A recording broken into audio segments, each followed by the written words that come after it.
Assalaamu alaykum warahmatullaahi wabarakaatuh. Kabajamtoota fi jaalatamtoota ilmaan Oromoo jira jirtuu nagaa kooti alhamdulillah. Har'a suwaara harkatti hidhatan yookaan afaan Ingiliffaatiin hand bandis ni jedhama, bracelets ni jedhama. Waan harkatti hidhatan jechuudha. Afaan biyya keenyatiin maal jennaani? Hin beeku wallahi. Bitoo jennaan duraan sibiila callee kana waan jedhaniin hin beeku.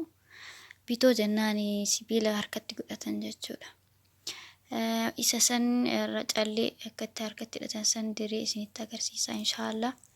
Viidiyoo kana daawwadhaa YouTube kootis subscribe naaf godhaa isiniin jedha. Wanti isin barbaachisu calleemaa fi jirbii qofa, wanti biraa wanti isin barbaachisu homuu hin jiran inshaallah. Gamuma barumsattiin isin dabarsa. Tole kabajamtoota fi jaalatamtoota ilmaan Oromoo akkuma argitan kana jirbii kana argaa jirtu jedheen yaada. Hin godonfina jechuudha.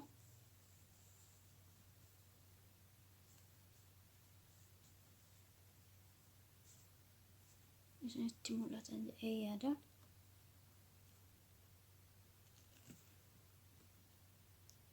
Ani maaliif lilmoonin qabsiisee akkana jalaan sochoonee jechuudha. Achitti qabsiifadhee asiinis lilmoo itti godhee jira. Gama lacheenu lilmoodha.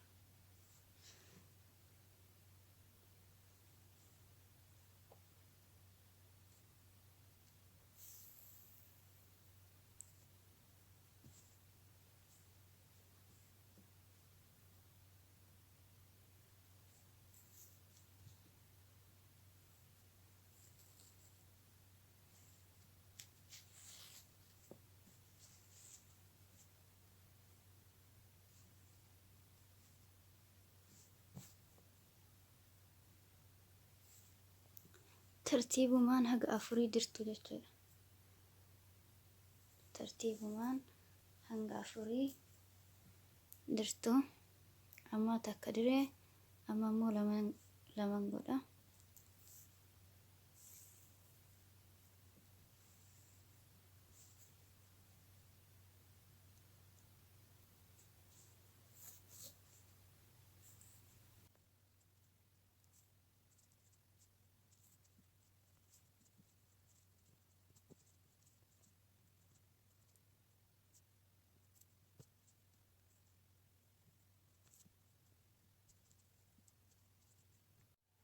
Erga haala kanaan dhooftanii xumurtanii booda kana lamaan akkanatti wal jala dabarsitanii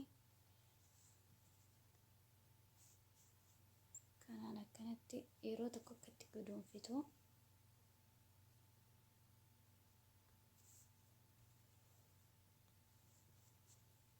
Achi booda haala kanaan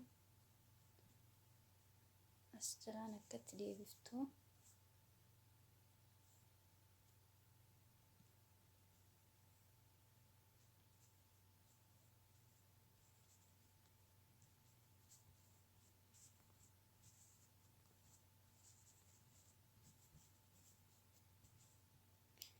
Yeroo tokko gara mirgaatiin yeroo tokko gara bitaatiin akkasitti godonfitu jechuudha.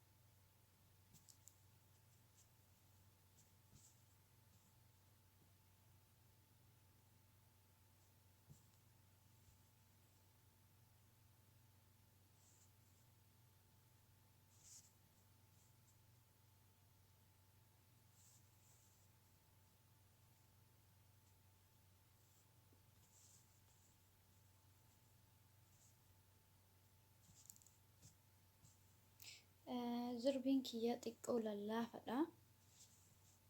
Jirbii xiqqoo jajjabaa tu bareedaadha. Akkasitu isaatu bareedee namaaf ba'a. Jirbiin kiyyaa isuma daanteelii hojjedhuun isinitti argisiisaa jira.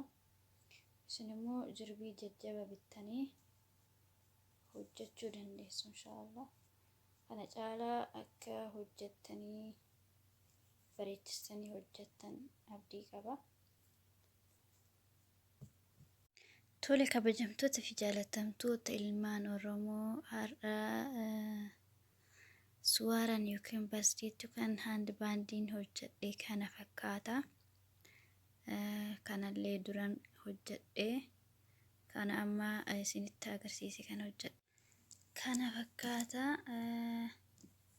Salphamatti manuma keessanitti hojjetattanii godhachuu dandeessu.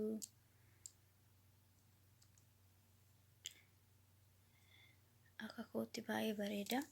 Isinillee akka das jedhee hojjettan abdiin qaba inshallah. YouTube kiyya subscribe naa godhaa, please subscribe naa godhaa. Kanaa miti waan kana olillee irratti isiniif godhu waan takkaayyuu isinirraan hambifadhu waan beekurra. Isin barsiisuuf qophiidha. Subscribe naa godhaatii na hordofaa isiniin jedha. Wassalaamu alaikum wa rahmatullahi wa barakaatuh.